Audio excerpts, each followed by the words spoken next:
author of Insider Secrets About Women and Money. Okay. Shari is the founder of Greenway Wealth Advisory. She works to break down financial challenges and questions facing today's families in a no-nonsense way. Shari shares her insights. She has learned about personal finance through the years and shows you ways to enhance your life through financial plans and family future to ensure your money chic. I love that. Welcome, Shari. Thank you. Thanks so much for having me. I'm excited to be here. Of course. I love it. So we're going to get right into it. So let's talk about like finances, because I feel like that's one topic that's a little taboo. People don't really like to talk about it too much. It's very personal. Yeah. So let's talk about it. Let's talk about saving some money and building generational wealth. So let's talk about what are money moves to make before the age of 45. Yeah, so it's 45, 40s in general is a pretty interesting time financially. For most people, I always say we go to college or we start our careers and we are somehow then expected to just know how to adult. We're expected to know how to manage our money, make financial decisions, take out credit, get a mortgage, do all of these things with really no help or guidance. We're just depending on maybe the service provider, the mortgage broker, whoever we're talking to at that time to really give us this information, and is that really in our best interest? So we're expected to know all of these things and do all the responsible stuff, but are we doing the right things? Are we making the right moves? So 40s is an interesting time because we've been in our careers for 20 some years, right? We likely own a home.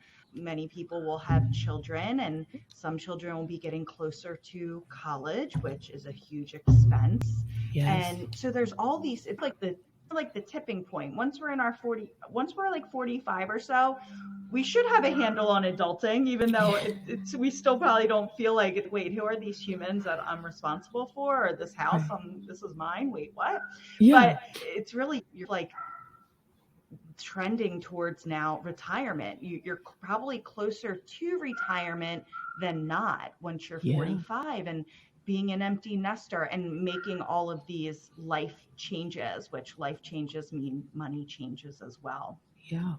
So having an idea of what to do prior to that tipping point, if you will, is really important. It's getting a plan. What does financial success look like for you? Understanding goals, what you want to achieve. Like I said, your children will be close to college. So is that a priority for you of paying for that? When do you want to retire? Is having your home paid off a financial priority for you? So creating a strategy around that, or buying a second home, a vacation home, having whatever, another big purchase could be in the horizon. So whatever those things are that you want to do, one, getting a handle on them, getting a grip on them, and then coming up with a plan for it. Nice. Okay. Like that. Okay. And this is really good because I feel like, and I'm going to just touch on, like you said, when no one gives you this blueprint as a child, but I personally believe that money should be taught in school, like children with finances, especially I think middle school is a great age. Kids are having allowances, saving their money, and just that is something that I think that is taught in school, as well as maybe the kids could come home and educate the parent. Hey, mom, dad, this is something that was not taught to me. So let's talk about kids and money. Yeah, I have 4 children ranging in age from almost 13 down to 4. Okay. And I very much believe everyone has a money personality. Everyone thinks differently about money, feels a certain way about money, and manages their money differently. There's no right or wrong way to manage money or think about money, but we first have to identify it. And I even think that's important that couples identify their own money personalities, because what one person may value when it comes to spending money, for example, their partner may not value that at all. So really getting a handle on what is valuable to you when it comes to money and kind of what makes you tick and what makes you happy about money. But with kids, it's money management is not one size fits all. And if you pay attention, you can actually learn how your kid feels about money just by bringing money up and making money part of the conversation.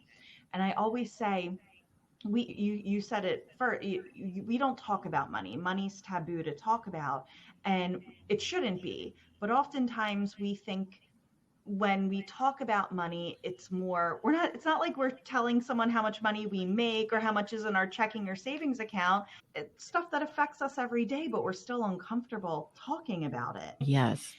So just bringing up money with your kids, and the way you present money to your children will oftentimes impact how they think about money in the future. If you think about your first money memory, it will likely be the way your parents spoke to you about money, or you heard them talking about money. If you heard a lot of fighting about money or negative comments about money, that could influence. So you brought up an allowance, and I think an allowance is one of the best ways to introduce your kids to money, because they're physically receiving it, or they understand, they get it in one way or another, whether it's just sent to their checking account or savings account or whatever you have.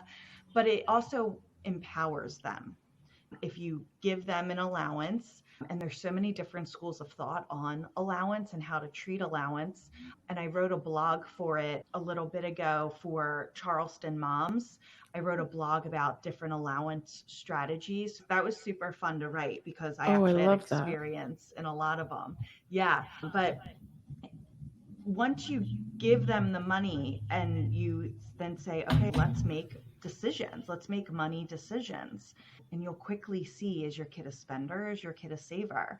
Do they value their money more than yours? Most likely, yes.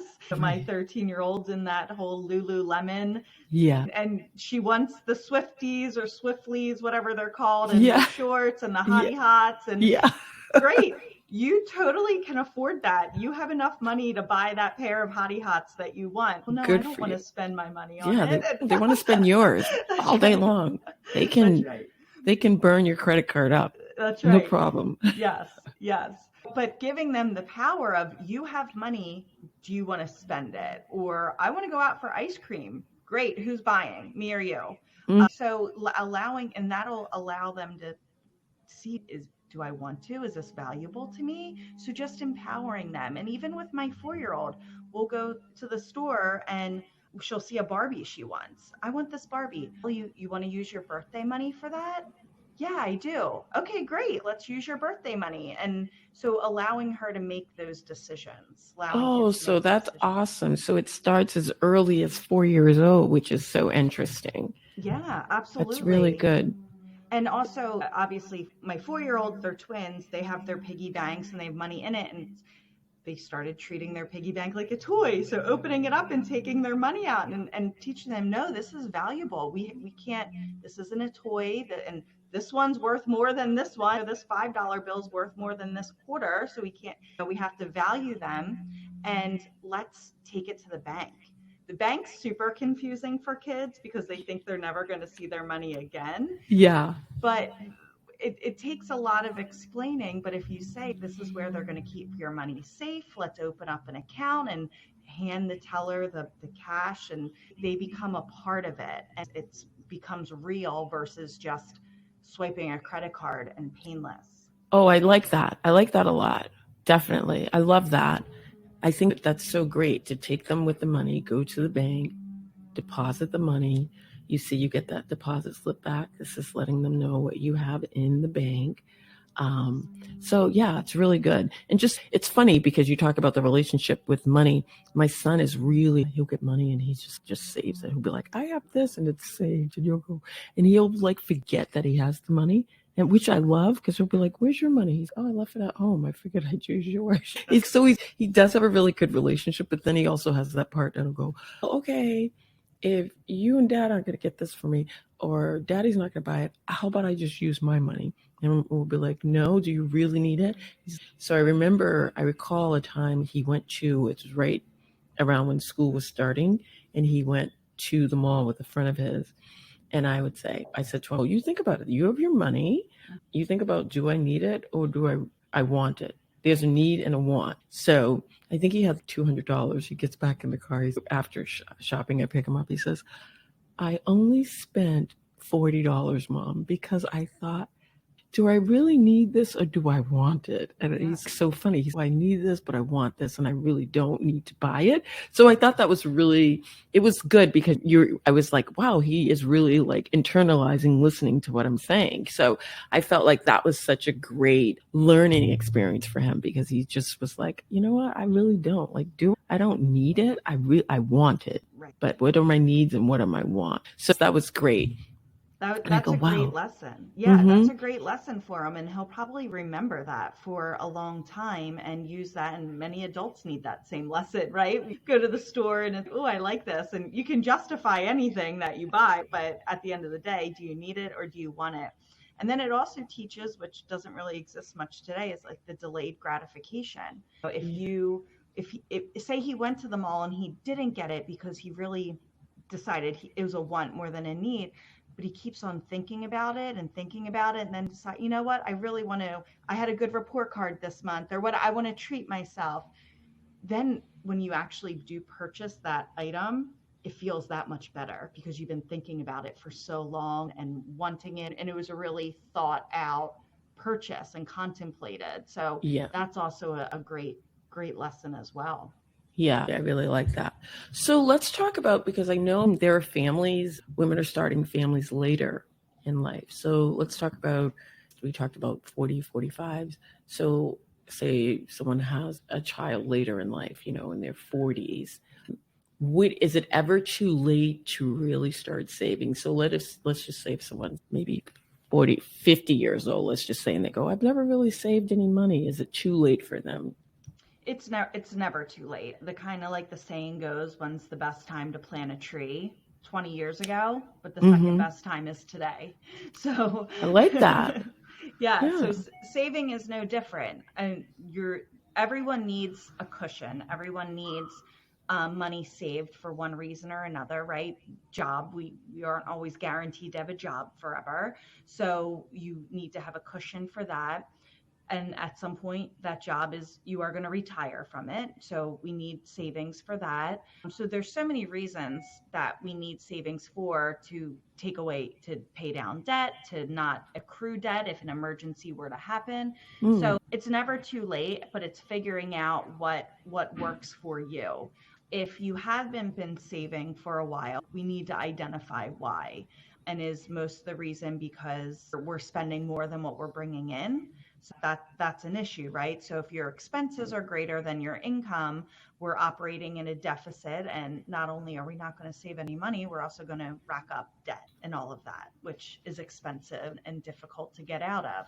Creating a strategy around spending. If you want to save and you're not spending more than what you're bringing in, creating a strategy around your saving.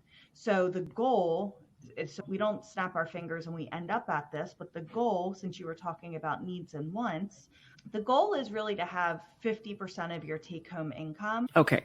That's what we wanted to know. 50% of your income go to needs. That's good. Okay. Yeah. I love that. And where I tell my clients that I work through this with is traditional budgeting fails us in ways. Traditional budgeting only works for about 30% of the population. When we hear, well, set a budget, great, 7 out of 10 chance it's not going to work for you.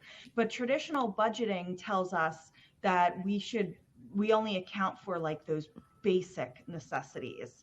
Your housing cost, your water, your electric, your cable, the groceries, eating out, like the very basic. But traditional budgeting doesn't do a good job of teaching us what to do when life throws us a curveball, or just day-to-day living, those one-off expenses. I mean, with kids, they're consistent, right? Fundraiser, buy this t-shirt for the field trip, all of these things that's really hard to account for. Of course. When you're budgeting line item as a line item. But if you can stick to about 50% of your income goes to needs, and whatever you deem your needs to be. So I mentioned I have 4 children. I need Hmm. Netflix in my household. So Right. that's a need. If that goes away, we're not happy. No one's Yeah. happy. So that's a need. So be honest with yourself. I need to get my hair done every 6 weeks. That's a need. I'm not living without that. So being honest with yourself of what are your needs. Hmm. And we want to keep that number to about, the goal is about 50% of your take home income. Okay. And Okay. that's between both spouses or whoever your partner between the two of you. So it would be 25% for you and 25% for them, or would it be 50 for each person? Or if you add up the incomes and take 50% of it from that way, that's fine as well, because not always do both partners or spouses make the same amount of money. So that's also an interesting conversation too, because if you say, if our mortgage is X amount of dollars and we split it 50-50, but one spouse makes nearly double than the Mm, other, it's not fair to expect the same dollar amount. So yes. usually taking 50% of both of your incomes goes to the household needs. Okay. That's fair because it's a similar percentage, not exactly the same dollar amount. Yeah. Okay. Yes. All right. I actually like that. I love it. So Yeah. good. And And then, oh, I'm sorry. no, no, you go ahead. I'm so Okay. sorry. Sorry. So 50% of your income goes to needs. Excuse me. Then we have 30% of it that goes to wants. So the Okay. wants is the stuff that we can live without if push came to shove, but it makes life better. So I say Netflix is a need, Hulu's a want. So we can live without Hulu, but we can't live without Netflix. Okay. I like Okay. it. Mm-hmm. So it's still 30% of your income is a good amount of money to still have a quality of life, do things you like, eat out, enjoy it. We work hard. We want to enjoy the fruits of our labor, but it also gives us that cushion in case one month stuff is just expensive. If we had to buy new tires, or we just had a lot of needs expenses that month, the once 30% also gives us that nice cushion. But Okay. then, this is a long answer to your short question about saving. Then ideally the goal is that the last remaining 20%, that's what goes to saving or debt reduction. Okay. Okay. Got it. All right. Good. All right. I think that's great. I love that. And it's so funny. I was just looking. So money topics that should have been taught in school, but they were not taught. Yes, they Yeah. were not taught. So this concept alone is very easy. And we Mhm. can, going back to the kids, bringing it back to their allowance. Okay, obviously the children aren't going to have debt, but we could say, let's save 50% of your allowance in your bank account. Let's leave 30% of it to going out when you go to Starbucks with your friends and all of that stuff, what have you. And then maybe 20% of it we give back. If we see, if our school's having a fundraiser, or we want to give to Alex's lemonade stand, or if you see your friends are raising money for different things, or and you want to contribute, then we can set aside a little bit of money to give back to our community or a charitable organization or what have you. So then you're teaching them, there's so many lessons right in that very simple example of giving back to others, saving, spending, still treating yourself, and all of that. Yeah. All right. I like that. That's actually really good. Even I love the part where it's like teaching them to save as well, but also if you want to give back, that's super important as well. Like giving back, especially for some children or what should I say? They have more privilege than others in there. So I think when you look at that, if you could say, hey, I'm going to give back, or if you go, you know what, we're going to church and I'm going to give. My tithes would be like, I'm going to give, I have $20, I'm giving this back. That's something you're still giving. Yeah. So I love that teaching really early to give back to your community or whatever. So that's actually really good. I want to talk about women and money. Yeah. Let's Yeah. talk about that. Yeah, where do we start? It's tough because women, we still, if we think about the women's history, even just for the past 60, 70 years, it's new in the fact that we women can have their own bank accounts, have their own credit cards, take out a mortgage on their own. You used to have a signer, a male co-signer, if you wanted your Hmm. own bank account.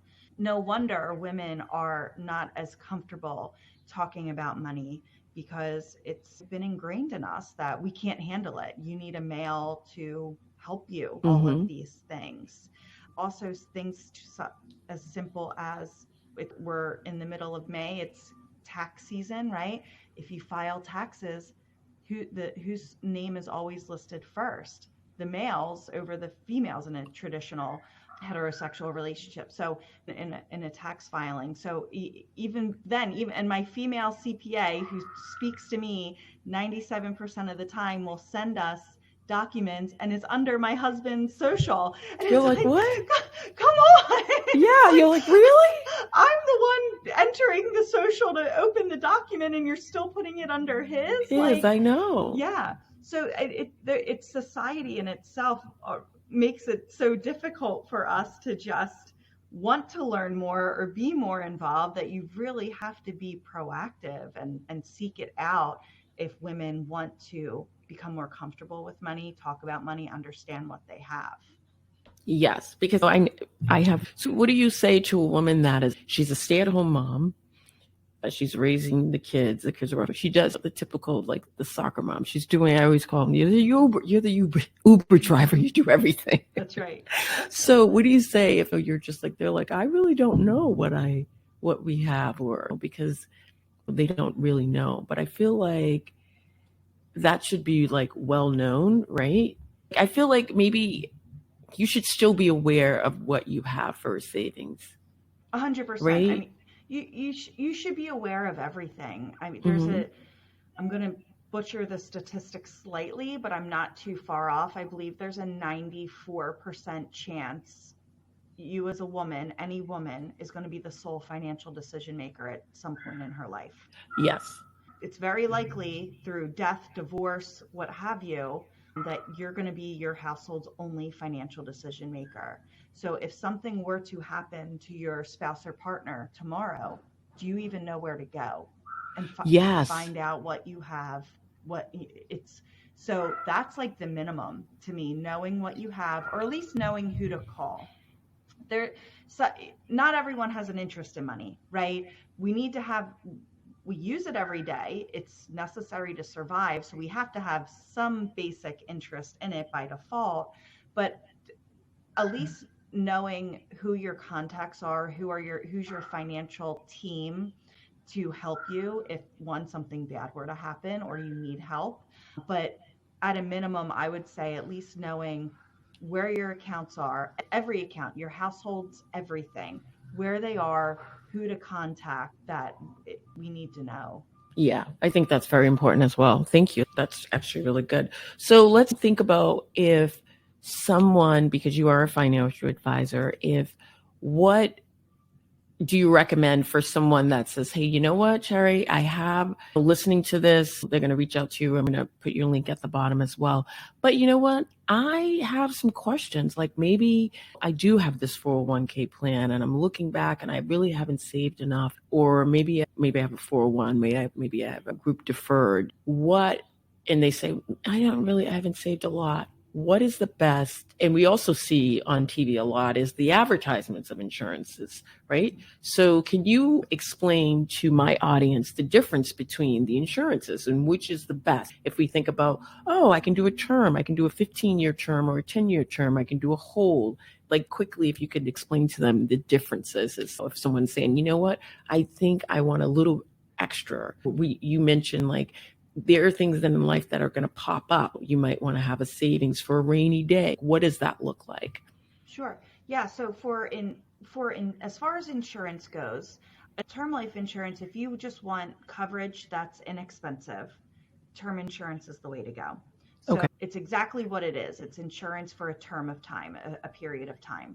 So you can do 10-year, 15-year, 20-year term.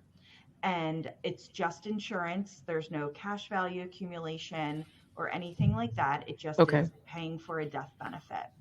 And I think at a minimum, that's what families should have on. Okay, so at a minimum, they should have term.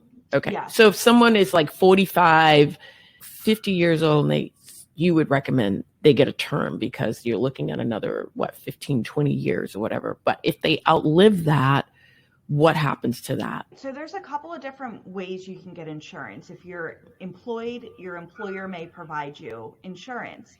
And oftentimes I'll hear back, my employer provides me insurance. And yes, that's correct. And that's fantastic. However, it's only for a term of how long you're employed with them for. Oh, interesting. Right? Yeah. So Mm-hmm. you only have that insurance for when you're with that employer. And as you move companies, because on average, we only stay with companies for 4 years now. So as you move employers, your insurance That is interesting. could change. 4 years. Yeah. Okay. Yep. So your employers change, the coverage change. It's not consistent. It's not consistent what you pay for it. And oftentimes when you are in a group employer plan, the young, healthy people are subsidizing the older, not as healthy people because it's pooled. So the health data and the age and the premiums and all of that, it's pooled information. Okay. And so it's not as if I'm paying $5 a month for me. It's really based on everyone. So term insurance is good for especially parents, families to get. But you also don't need the same amount of insurance throughout your whole life. Okay. Yeah, when you're in your 30s, 40s, 50s, and really in the thick of it when it comes to mortgage and kids, living in the house and all of that, you need more insurance because if you think if something were to happen to you, that's really bad. And it's bad no matter what. It's really bad if you have young kids at home and all of that. So you need more insurance then. But if you're empty nesters and the kids are off on their own, and your mortgage is close to paid off and you have other assets, you don't necessarily need as much insurance as you did when you were 45. Yes, that's so true. Okay. So whole life insurance covers you for your whole life. Okay. So if you think of it from an insurance company perspective, if someone opens up a whole life policy with them, there's 100% chance the insurance company is going to pay out a death benefit. Okay. Because you're going to die. You're going to die. Yeah. You're going to die at some point. So whole life is more expensive because the insurance company knows we are going to pay out this $500,000 death benefit. Yes. And because you're saying for the whole life, you're not doing a term where it's okay. Yes. Right. So it's like a little bit of a gambling thing because at the end of the day, like you said, whole life, you are eventually going to pass away and they are going to have to pay that death benefit, that policy. Yes. Okay. So that's good. That's good for everyone to know the difference because I don't think a lot of people know the difference. What's the term or what's the hold? So that's good. Like a term is for a period of time that will end. And if you outlive the term, the policy's gone. So you'd have to start a new term, right? Right. Yeah. And that's all part of the kind of the planning conversation. If you get a term policy to cover you during that really expensive part of your life or something were to happen to you, it would be financially devastating to your family. Get a term policy to bridge you through that. If you still feel like you want more, then you could have a smaller whole life policy forever. So you could ladder up your insurances. Okay. So that's actually really good. Yeah. Yeah. So if you want like $50,000 forever, just burial expenses, a little bit extra to get by, you can have a $50,000 whole life policy and know you're going to pay that premium every month or year for the rest of your life. And then for a term, for the 15 years that the kids are still at home and all of that stuff, you could have a term and kind of have even extra insurance for that period of time. I like it. That's actually really good. I've learned a lot myself today. I'm sure everyone else did as well. It's really good. And I feel like when you talk about finances, it's something that you could really just go into depth and we could go on for hours really talking about it, just really educating people because knowledge is power, right? You don't know what you don't know. So I think having these conversations and saying, okay, let me really take an honest look at my finances and see where we sit. Because I think at the end of the day, no one wants to leave their loved ones and they don't have the money to bury. And you do that a lot where you'll say, okay, someone's passed and they have to start a fund to get the monies to give them a proper burial. Yes. And if that is set up ahead of time, you're not going to have that problem. You're not going to have the stresses of saying, oh my God, I'm left with this mortgage, or how am I going to pay this? And I'm left with trying to get the money up to have a burial for them. That's super important because it is expensive if you want to bury someone the right way and I think that's just like having a peace of mind and not having all that anxiety surrounding that, knowing that is set up. And when you know, oh, we have this and we can properly bury this person, our loved one is great, as opposed to saying, oh my God, where's the money? We don't have, I'm maxed out on my credit cards, or where is this coming from? And you go, okay, I have no choice, but I need to start a GoFundMe. I do that all the time. And I just think it's because people just really don't know, or you're just saying, how much do I save? I didn't even think about this, but at the end of the day, we are all going to pass away. And being able to have that nest egg set up where you're saying, you know what, I know that this is going to be taken care of. I have this policy because it will take care of my burial. It will also give cushion with the kids going to school, anything like that. I think that's very important. Absolutely. Definitely. Yeah. So this was actually really great. Okay. Like I said, Shari, I could go on. I could keep you on here forever. We could go on and on. So this was really great. So the takeaway, most importantly, what do you want to say to the audience? If you have questions and you can't Google them, or you're trying to Google them, but the information is overwhelming, it's never too early to get an advisor, to find a financial advisor that can answer these questions and really set you up and get you a solid financial foundation to build wealth upon. So if it's never too soon to have an advisor, you just need to find the right one for you. Not every advisor works the same way. Some advisors will not speak to you unless you have a certain dollar amount of money, or they won't speak to you about your bank accounts or strategies around that, or create a spending strategy. So you need to find one that works for you, is really the most important thing. And you need to have a financial team.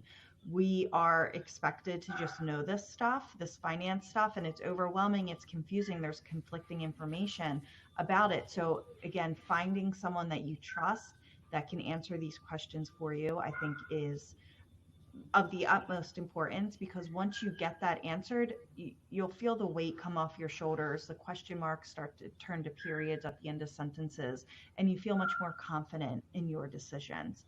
So that would be my piece of advice, is if you have financial questions, let's find an advisor that can work with you and help you and guide you. And they have to be someone you like, someone you feel comfortable talking to. Because I say, when a major life event happens or something big happens to you, there's usually a financial impact, whether it's positive or negative. And that advisor is going to be one of your first phone calls. I lost my job. You're going to call your spouse or your partner and let them know. And then odds are you're going to call your advisor and go, okay, I lost my job. What do I do? So exactly. And so or I had a baby. Yay. I call my advisor. I had a baby. What do we do? So happy stuff and not happy stuff, you're going to be calling your advisor for. I created a program called Financial Foundations, where it's 10 steps every person, whether you're 25 years old or 65 years old, you need to take in order to build wealth, or really feel like you have a handle on everything financial related for your household. So my website is greenwaywealthadvisory.com. You can learn more about that there. Oh, awesome. Thank you so much, Shari. And I'll pen everything on the top at the bottom so everyone can reach out to you. And Shari, this has been awesome. Like I said, I could go on forever because it's so interesting and I've learned so much in this little bit of time. So again, if anyone is looking or you have questions, I will link Shari's information at the bottom of the podcast and reach out to her. You can send her an email or go directly to her website. And and just learn some more, and just I want everyone to be financially literate. Shari, we want everyone to understand and not shy away from it. Look through your finances, and if you need help, again, reach out to Shari or find yourself an amazing financial advisor. Do your due diligence, because you're right. Not all financial advisors are created the same. Definitely, without a doubt. Thank you again so much, Shari, for joining us this morning. All right.